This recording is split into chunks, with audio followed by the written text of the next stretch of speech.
El bloque anticorrupción de la Asamblea entregó en la Fiscalía un listado con los nombres de 20 candidatos que supuestamente serían financiados por el narcotráfico.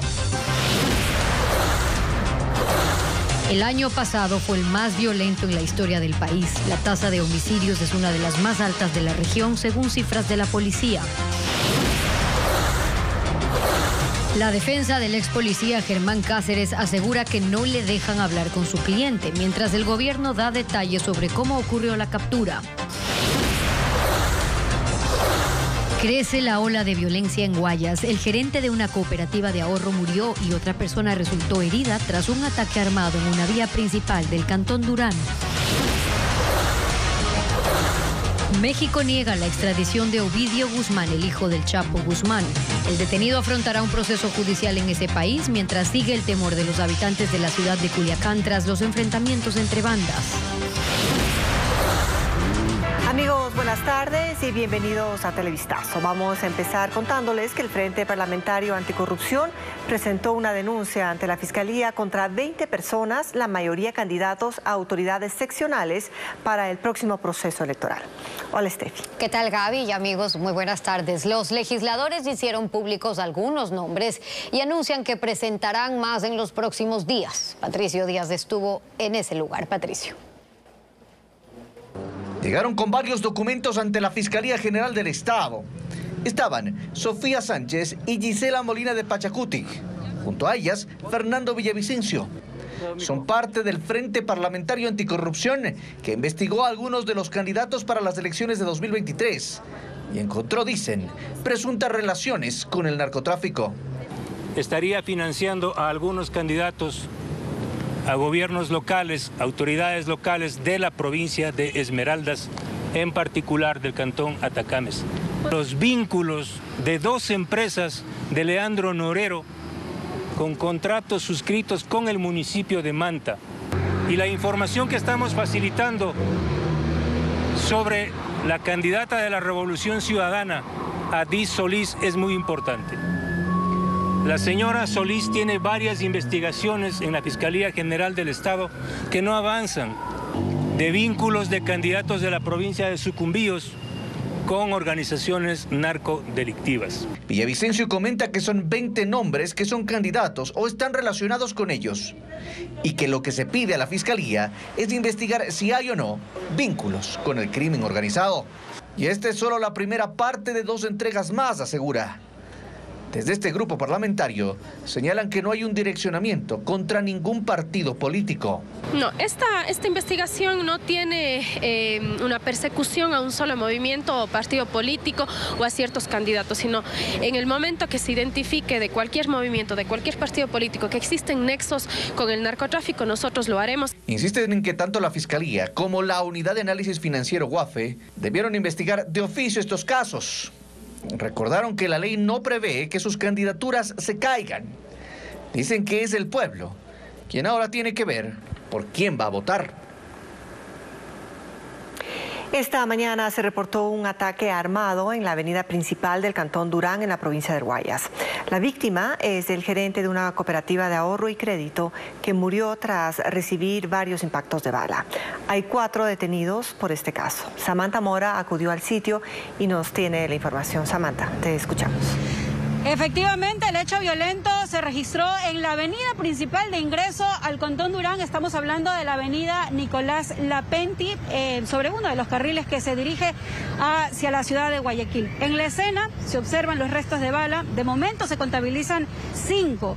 Como ustedes observan, el grupo de criminalística está levantando más información sobre este caso. Las autoridades también informaron que 4 hombres que iban a bordo de un auto negro interceptaron a este carro tipo SUV y le dispararon en varias ocasiones.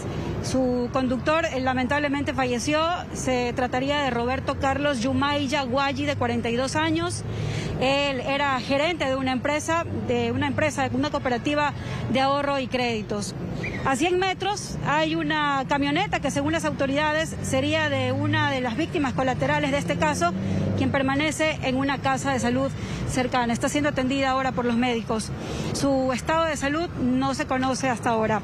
Además, hay que mencionar también que tras un rápido operativo, la policía capturó minutos después en el centro del Cantón Durán a 4 hombres que se movilizaban en un carro con similares características a las que participaron en este caso. De lo que sabemos, ellos aún continúan realizando allanamientos. Hay armas, teléfonos celulares, pero las autoridades han mencionado que en las próximas horas ellos van a realizar una rueda de prensa. Respecto al tránsito, quiero que ustedes observen también, los conductores están circulando por el carril de servicio y hay un gran congestionamiento a esta hora. Igual hay presencia de agentes de tránsito. Esa es la información que nosotros podemos proporcionar desde el Cantón Durán. Continúan ustedes en estudios con más. Muy buenas tardes. Gracias, Samantha, y buenas tardes también. El 2022 fue el año más violento en toda la historia del Ecuador. La tasa de homicidios subió a 25 por cada 100.000 habitantes, es decir, una de las más altas de la región. La violencia criminal se disparó por la disputa entre estas bandas para el control del narcotráfico, entre otros delitos.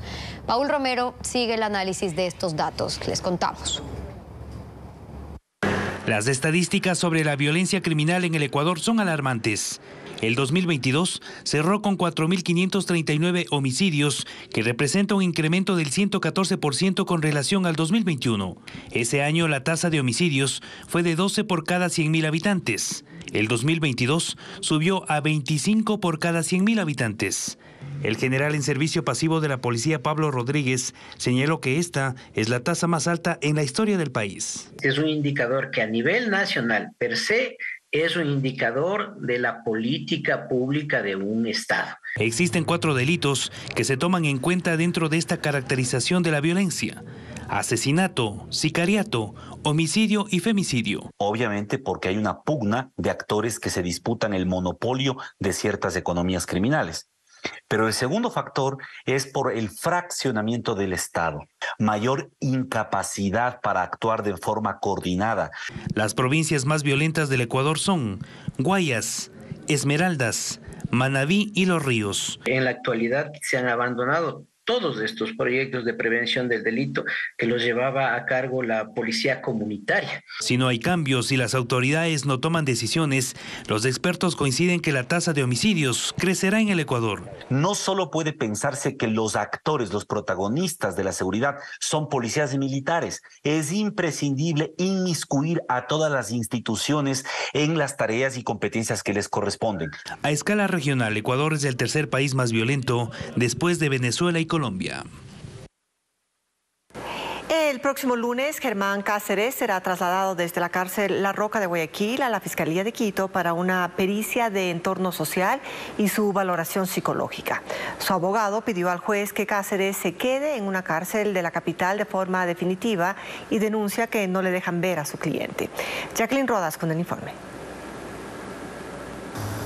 Germán Cáceres lleva 4 días recluido en la cárcel La Roca de Guayaquil, pero el proceso penal por el femicidio de María Belén Bernal está en Quito. Por eso la Fiscalía pidió su traslado a la capital para las últimas diligencias del caso. La pericia de entorno social, familiar y laboral será el lunes 9 de enero a las 10:30 de la mañana y el mismo día le harán la valoración psicológica y de rasgos de personalidad a las 2 de la tarde. Edison Burbano, abogado de Cáceres, envió un escrito al juez solicitando que se quede de forma definitiva en una cárcel de Quito. ¿Cómo puede ser posible que se lo envíe a la ciudad de Guayaquil sin ninguna finalidad, cuando todos sabemos que la cárcel más peligrosa es la cárcel La Roca de Guayaquil? Entonces estoy responsabilizándole al gobierno ecuatoriano sobre la integridad física del señor Cáceres. Además, el abogado asegura que aún no le permiten ver a Germán Cáceres. Fui a la ciudad de Guayaquil con la familia, con su padre y con su madre, y no me dejaron hablar con mi cliente. ¿Qué significa eso? pasa? Que la gente del gobierno no quiere que se sepa la verdad. Consultamos al respecto al Servicio de Atención a Privados de Libertad SNAI. Desde el Departamento de Comunicación indicaron: el director del Centro La Roca informa que no existe petición del abogado de la persona privada de libertad Germán Cáceres para ingresar. De igual forma, salieron a indagar si estaba dicha persona, pero nadie se identificó como el mencionado abogado. La instrucción fiscal del caso termina el domingo 15 de enero. La policía ecuatoriana desmintió que la detención de Germán Cáceres en Colombia fue gracias a un turista que lo habría reconocido. El comandante general expuso una línea de tiempo del recorrido de Cáceres y detalla que el bloque de búsqueda reclutó una fuente que entregó información relevante. Nos informa sobre esto Fabiola Santana. La detención de Germán Cáceres en Colombia no ha logrado limpiar la imagen de la policía ecuatoriana. Este viernes, en rueda de prensa, el comandante general negó que su captura haya sido producto de la casualidad gracias al reconocimiento de un turista. Realmente siempre estuvimos en acción, en movimiento para buscar, y la activación de nuestro bloque de búsqueda, que realmente ha hecho un gran trabajo. Dijo que entre las hipótesis que manejan, Cáceres sí intentó salir a Panamá para llegar a Norteamérica, pero no le fue fácil. Tampoco pudo acceder a Venezuela, por lo que se quedó en las playas de Palomino. En la línea de tiempo actualizada se recuerda que el último registro era en Pereira, Colombia. Luego de casi 2 meses, el 29 de noviembre, el bloque de búsqueda reclutó a una fuente humana. El equipo obtuvo números de teléfono de Cáceres. Según la policía, el 29 de diciembre, equipos colombianos verificaron información del bloque y un día después lo capturaron. Esta fuente humana es la que facilita unos números telefónicos, y una vez que nosotros hacemos las coordinaciones con la Fiscalía General del Estado y con la Fiscalía de Colombia y la Unidad de Búsqueda y Investigación de Fugitivos en Colombia, podemos obtener la ubicación en base a estos números telefónicos. Una unidad de inteligencia de las Fuerzas Armadas que se desplaza a ese sector, va, verifica. En la rueda de prensa se conectaron miembros de la agencia Marshall de Estados Unidos. La policía no confirmó si se pagó la recompensa de $20,000 y dijo que se verifica la identidad con la que Cáceres habría trabajado cerca de un mes en las playas de Palomino, en Colombia.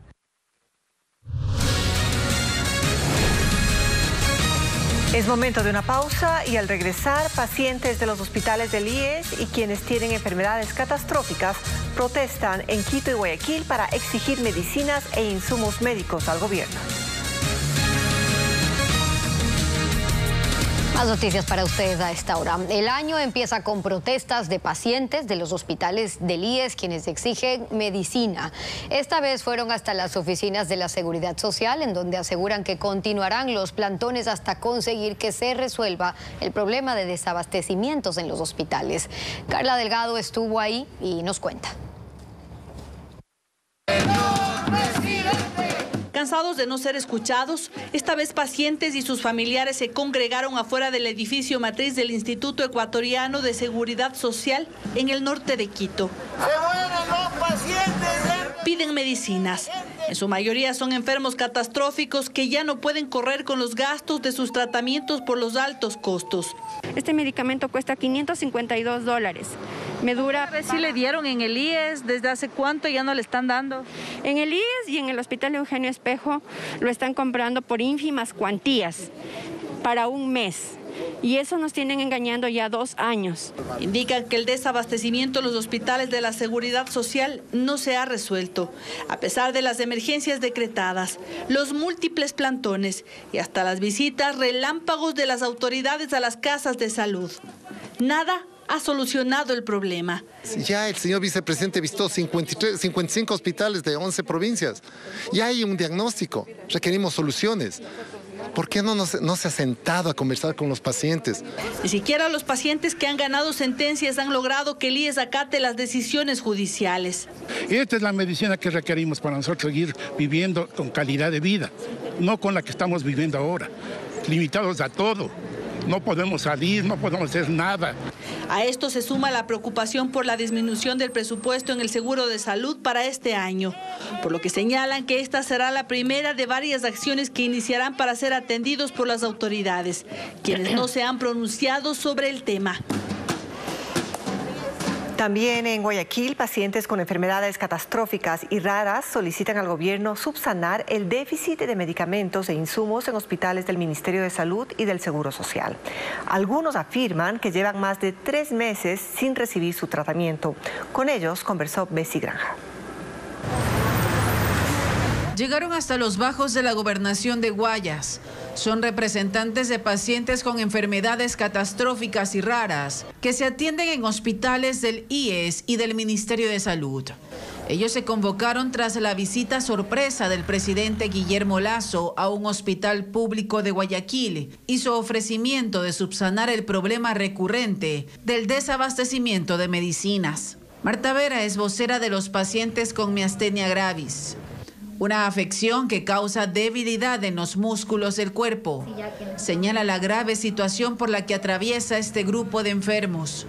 En ningún hospital del IES existe una medicina continua y que la medicina que exista pues en los hospitales o que las que vayan a comprar sean una medicina realmente de calidad que nos ayude a mejorar la salud. Lo mismo ocurre con aquellas personas diagnosticadas con acromegalia, un trastorno que genera un exceso de la hormona del crecimiento. ¿Qué pasa si no reciben la medicación? Esto de aquí me creció por falta del medicamento. Los huesos les duelen, ellos no pueden caminar. Hay otros compañeros que ven con una vista, otros que no ven. Son 33 organizaciones de pacientes las que conforman la Alianza Nacional por la Salud. Esta vez esperan que los ofrecimientos de subsanar los problemas del sistema sanitario se cumplan. El Frente Unitario de Trabajadores, apoyados por más organizaciones sindicales, anuncian movilizaciones en defensa del IES y para la próxima semana. Esta tarde, un juez de Mejía deberá resolver la acción de protección que presentaron en contra de Richard Gómez, de la Central Unitaria de Trabajadores, que ayer asumió el despacho en el Consejo Directivo del IES como vocal de los trabajadores. Vamos a escuchar a la presidenta del FUT, quien explicó las razones de esta movilización. No, pues si ustedes van a estar parados, yo me paro. De la compañera Marcela Arellano Villa. Es una crisis que se ha expresado en varios problemas, ¿no? Un problema es la falta de pago del Estado, de la deuda del Estado al IES, la falta de pago de empleadores morosos, por ejemplo. Es necesario que el seguro asuma una política que permita la recuperación de esos recursos y para ello se necesita obviamente un vocal designado de los afiliados que defienda esos intereses. Entonces vamos a asegurar, uno, la movilización para demandar que el gobierno cumpla. El titular de la función legislativa, Virgilio Saquicela, señala que habrá más proyectos de ley relacionados con la seguridad ciudadana en este 2023 y recalcó que esperan fortalecer la relación con el Ejecutivo. Asimismo, sostuvo que la sentencia del juez de la Concordia, que ordenó pedir disculpas a los consejeros de Participación Ciudadana, colocar una placa y posesionar al superintendente de bancos, se ha cumplido, aun cuando la posesión no se haya dado. El presidente de la Asamblea Nacional, Virgilio Saquicela, señala que el trabajo legislativo en temas de seguridad no terminó con la aprobación de la Ley de Seguridad Integral y Fortalecimiento de la Fuerza Pública, que se aprobó esta semana. Viene un segundo tema, una temática que es la imputabilidad o no de los menores de edad, que hay que analizarlo dentro del marco internacional, incluso dentro de los tratados suscritos por el Ecuador. El tema del porte de armas hay que someterlo a un debate en esa misma mesa de diálogo que la convoqué y en la que está el Ejecutivo, el Legislativo, el Judicial, la Fiscalía, Defensoría Pública, Defensoría del Pueblo. Son temas importantes, medidas alternativas en caso ya de sentencias que se dicten.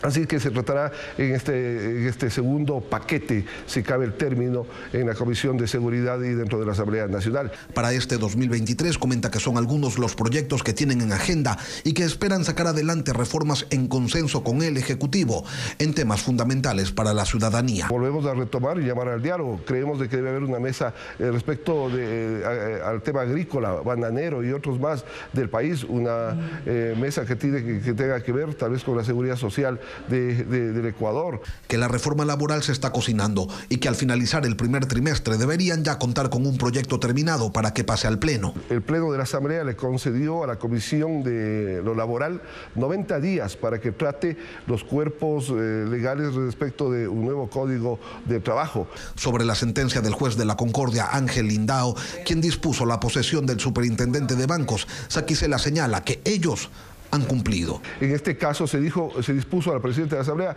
convocar a la sesión en donde se posesione al superintendente de bancos. Yo convoqué, no hubo la sesión, hemos cumplido estrictamente lo que dice esa resolución y así le notifiqué al juez Lindao hace ya más de 15 días. Dijo además que no les preocupa la baja aceptación ciudadana a la gestión legislativa, que ellos sí están trabajando, aunque la gente piense otra cosa.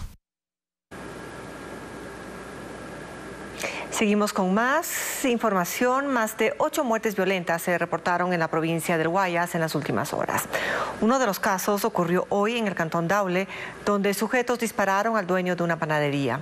Mientras que anoche en Guayaquil se hallaron 2 cadáveres en una vía, uno de ellos descuartizado y ensacado. La ola de violencia en la provincia del Guayas anda imparable. Uno de los últimos casos ocurrió esta mañana, aproximadamente a las 5. El dueño de una panadería y también dirigente barrial fue asesinado a tiros cuando llegaba a su local, ubicado en la cooperativa Los Pinos, en el kilómetro 26 de la vía a Daule. El hombre de 53 años fue interceptado por sujetos que le propinaron 3 disparos. Pero apenas horas después, a las 7:10, hubo otro sicariato. Un hombre fue baleado en el bloque 21 de Flor de Bastión, en el noroeste de Guayaquil. Según testigos, 2 criminales llevaron a la víctima hasta esa zona a bordo de una moto, la bajaron en una zanja y la mataron con varios impactos de bala en la cabeza. Otro caso causó conmoción en la urbe. Fue el hallazgo de 2 cuerpos en una ciudadela privada de la vía a Daule, en el norte. Cerca al lago estaban los cadáveres de 2 hombres. Uno de ellos descuartizado, ensacado. En este atroz hecho, la policía no dio declaraciones. Mientras que en el sur se reportaron 3 sicariatos. 2 ocurrieron en distintas cooperativas del Guasmo Sur. En La Guayas, Iquil, un joven de 21 años recibió varios tiros cuando conversaba con una mujer. Ha sido una novia, una chica de menor de edad de 15 años, en la cual se habían citado aquí.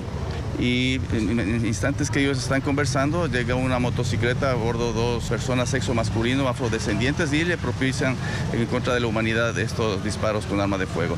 Y en la cooperativa 7 de septiembre, en cambio, sujetos mataron a un comerciante de mariscos, un crimen que según los agentes sería pasional. Presuntamente la ex conviviente 7 horas antes en sus estados había publicado la fotografía del hoyo Oxiso poniendo una frase "descansa en paz". Finalmente, en el sector de las Malvinas, Brian Limones Caiche, de 25 años, falleció tras recibir varios impactos de bala cuando fue a comprar comida. Él recién había salido de la cárcel. Con estos hechos, la cifra de muertes violentas en Guayaquil, Durán y San Borondón, que comprenden la zona 8, supera los 20 casos en lo que va del año. Y en las primeras horas de la mañana se reportó otro macabro hallazgo en el norte de Guayaquil. En el sector de Pascuales, moradores alertaron de una cabeza, 2 pies dentro de sacos blancos que fueron abandonados en un camino de tierra cerca a una zanja. Según información preliminar, estos restos pertenecerían al cuerpo que fue descuartizado y arrojado junto a otro cadáver en la vía a Daule anoche. La policía informó que la víctima es un hombre de 38 años sin antecedentes penales y que salió de su casa la tarde de ayer junto a un amigo. Los agentes indicaron que los criminales usaron una camioneta para arrojar los restos en ambos casos. Y nos confirman que hace pocos minutos se registró otro enfrentamiento armado en el norte de Guayaquil, en el sector de la Kennedy, y este deja a una persona fallecida. Según información preliminar, los ocupantes de 2 carros se enfrentaron a tiros en la avenida Miguel H. Alcíbar, aparentemente con fusiles. Un vehículo de alta gama quedó completamente baleado, su conductor resultó herido y fue auxiliado por transeúntes de la zona. Lamentablemente, una bala perdida impactó a un trabajador del sector, ocasionando su muerte. Esta es una noticia en desarrollo, estaremos ampliándola a las 19 horas. Y es que precisamente la violencia no cesa. Un joven de 22 años fue asesinado ayer en el cantón Balsar, en la provincia del Guayas, y tras este hecho la policía desarticuló una banda de sicarios. Hay 9 personas detenidas, entre ellos un adolescente de apenas 16 años que es quien habría cometido este crimen. Diego Cuenca viajó hasta la localidad para hablar con la policía. Diego, te escuchamos ahora. Adelante. Así es, fue anoche cuando la policía logró desarticular una presunta banda de sicarios acá en el cantón Balsare. Lo hizo luego de una persecución que inició segundos después de que uno de ellos asesinara a tiros a un joven de 22 años en pleno centro de esta localidad del Guayas. La policía logró capturar a 9 personas, entre ellas un adolescente de 16 años. Este menor sería el principal sospechoso de propinar los disparos a la víctima. Escuchemos las declaraciones del jefe zonal de la policía. Este menor de edad es presuntamente la persona que se encargaba de realizar las muertes violentas que están en este momento dándose aquí en este cantón y en cantones aledaños. De acuerdo a las primeras investigaciones, se puede presumir que esta organización delictiva estaba dedicada a realizar muertes por encargo. Ayer esta persona le pagaron aproximadamente $150, indica. En medio del amplio operativo, la policía logró ingresar a un domicilio donde hallaron varias armas de fuego, droga, dinero en efectivo e incluso motos robadas que serían utilizadas para cometer varios crímenes en esta localidad de Guayas. Además, en el interior de uno de los colchones de esta vivienda hallaron 2 granadas. Escuchemos los detalles.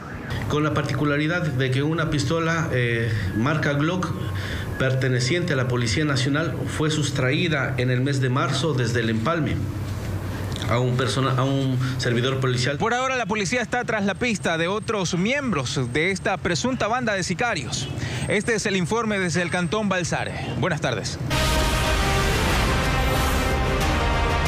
Elecciones 2023. Los candidatos.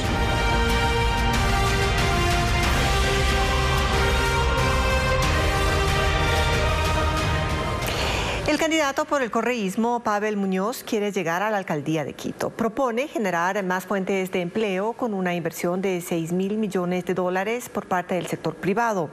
Además, plantea la movilidad sostenible para mejorar el sistema de traslado de personas. Juan Carlos Aizprúa nos informa que el exasambleísta también se refirió a las glosas en su contra por $34 millones.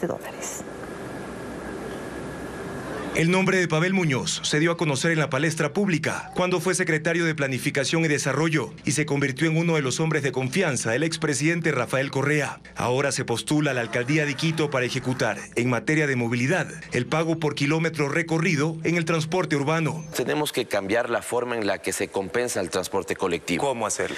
Hoy se compensa, por ejemplo, por pasajero.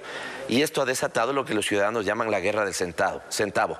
Corren los buses para tomar al pasajero que está en la siguiente cuadra y el transportista me va a decir, pero no tengo mucha gente. No se preocupe, usted va a ser pagado por los kilómetros que recorre, no por los pasajeros que logra subir a su unidad. Muñoz, quien hasta septiembre fue asambleísta de la oposición por el movimiento UNES, anuncia la inversión de unos $6.000 millones que saldrán del sector privado para generar más fuentes de empleo en Quito. Yo he puesto sobre la mesa y he conversado mucho con los sectores gremiales y los inversionistas privados un paquete que puede llegar hasta los $6.000 millones de inversión para Quito. Evidentemente la mayoría del sector privado en ámbitos muy diversos son el ámbito inmobiliario, es del ámbito vial, es del ámbito, por ejemplo... Es decir, $6.000 millones que saldrán del sector privado para poner esos recursos en Quito. Claro, por supuesto. Durante la entrevista, el candidato también se refirió a las glosas por más de $34 millones generadas por la Contraloría tras su paso por el directorio de la extinta aerolínea TAME. No están en firmes, Juan Carlos. De hecho, una de estas fue descartada. Y dejemos claro, ¿no?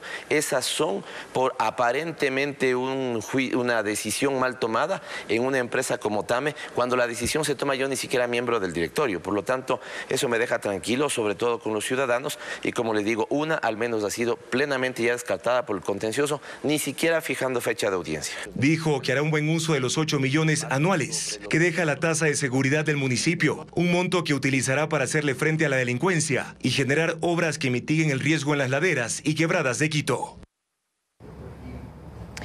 El candidato del Movimiento Revolución Ciudadana a la alcaldía de Guayaquil, Aquiles Álvarez, propone hacer un gobierno local que tenga mano dura, dijo, contra la delincuencia, y señala que de ganar la elección incrementará a 5.000 el número de integrantes de la policía municipal para contribuir a la prevención del delito. Vamos a conocer más sobre su plan de trabajo.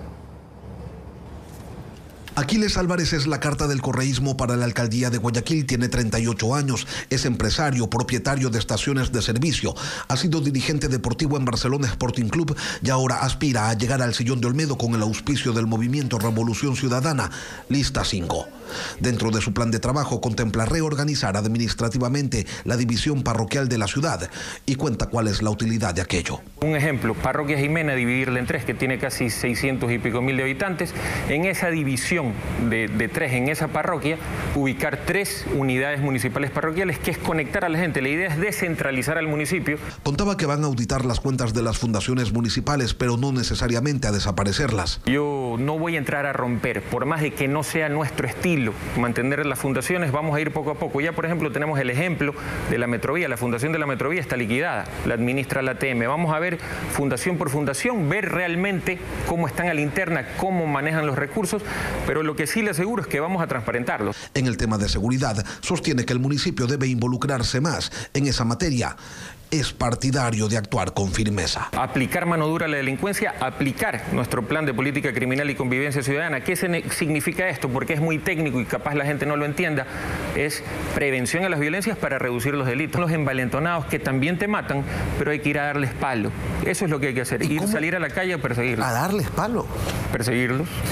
Hay que tener mano dura. Y señala que la policía municipal debe incrementarse considerablemente. Se va a llamar Policía Ciudadana y va a aumentar de 700 a 5.000 efectivos con enfoque de género, 50% mujeres, 50% hombres, en 3 actividades. Primero, en inteligencia tendremos un departamento de inteligencia en el municipio conectado al EQ 911. Segundo, táctico operacional. Y tercero, vamos a ocupar el espacio público. Estas son algunas de las propuestas del candidato del correísmo que pugna por llegar por primera vez a la alcaldía de Guayaquil. Seguimos con más fuertes revelaciones en el libro del príncipe Harry, que llegará este 10 de enero. Sin embargo, varios medios ya han obtenido copias por adelantado. ¿De qué se trata? Ana María Palacios nos amplía en la siguiente nota. Las declaraciones del príncipe Harry en su libro En la sombra ya están recorriendo el mundo. Diarios internacionales han tenido acceso a las memorias del duque de Sussex antes de que el libro se estrene. Entre ellas se detalla una supuesta confrontación con su hermano William en el 2019, en la que llamó a Meghan difícil, grosera e irritante. Se dice que intercambiaron insultos y que William lo golpeó. En otra parte del libro, Harry menciona que William y Kate lo alentaron a usar su disfraz nazi, que desató una polémica. El joven estaba indeciso si utilizar ese disfraz o uno de piloto y ellos lo animaron a que se vistiera de esa manera. También se relata que Harry escribió sobre su padre, el rey Carlos, y su boda con su segunda esposa Camila en 2005. A pesar de que le suplicaron que no lo haga, finalmente aceptaron que se casó con la mujer que siempre había amado. Harry se refiere a que su hermano es su archienemigo, esto debido a la constante presión del primogénito por ser el heredero al trono, mientras que él era el repuesto. Cuando tenía 16, enfrentó acusaciones de consumo de alcohol y cannabis siendo menor. El príncipe Harry admite en el libro que consumió cocaína a los 17 años. Su padre lo envió a un centro de rehabilitación durante un día. El libro saldrá a la venta el 10 de enero, pero desde ya ha causado gran polémica.